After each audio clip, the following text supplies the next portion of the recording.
प्रस्तुत है वीरेंद्र वीर मेहता द्वारा लिखित लघु कथा बुनियाद। अशोक जी फाइलें समेटकर कार्यालय से घर के लिए निकले ही थे कि शहर के प्रमुख कॉन्ट्रैक्टर्स में से एक खुराना साहब मिल गए। अरे अशोक जी, आप तो साकेत में रहते हैं ना? मैं भी उधर ही जा रहा था, चलिए आपको भी ड्रॉप कर दूं। इच्छा न होते हुए भी अशोक जी उनके साथ चल पड़े।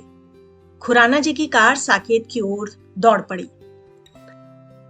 आपसी वार्तालाप कुशल क्षेम से होता हुआ उस टेंडर तक पहुंच गया जो आजकल अशोक जी की फाइलों में बंद था। खुराना जी कुछ मुस्कुराकर बोले, अशोक जी, ये समाज एक दूसरे के सहयोग से ही चलता है। अब आप हमारे काम आएंगे तो हम तो आपके काम आएंगे ही। अशोक जी खामोश रहे। वो खुराना जी की उनको लिफ्ट देने की कृपा को पूरी तरह समझ गए थे। घर के पास पहुंचने पर उन्होंने खुराना जी को कार रोकने का इशारा किया। कार एक ओर रोकने के बाद खुराना जी अशोक जी के साधारण और पुराने घर की ओर नजर मारते हुए अर्थपूर्ण मुस्कान के साथ बोले, बड़े बाबू, आपके मकान की बुनियाद तो बहुत ही कमजोर है। हमारा साथ दो तो घर का कायाकल्प कर देंगे। अशोक जी कार से नीचे उतरे और मुस्कुरा पड़े। खुराना साहब, घर छोड़ने के लिए धन्यवाद। एक बात मैं आपको कहना चाहूंगा, इस घर की बुनियाद कमजोर हो सकती है, लेकिन इस घर में रहने वालों की बुनियाद बहुत मजबूत है।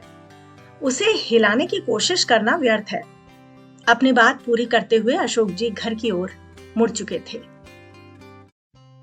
प्रस्तुत है वीरेंद्र वीर मेहता द्वारा लिखित लघु कथा बुनियाद। अशोक जी फाइलें समेटकर कार्यालय से घर के लिए निकले ही थे कि शहर के प्रमुख कॉन्ट्रैक्टर्स में से एक खुराना साहब मिल गए। अरे अशोक जी, आप तो साकेत में रहते हैं ना? मैं भी उधर ही जा रहा था, चलिए आपको भी ड्रॉप कर दूं। इच्छा न होते हुए भी अशोक जी उनके साथ चल पड़े। खुराना जी की कार साकेत की ओर दौड़ पड़ी। आपसी वार्तालाप कुशल क्षेम से होता हुआ उस टेंडर तक पहुंच गया जो आजकल अशोक जी की फाइलों में बंद था।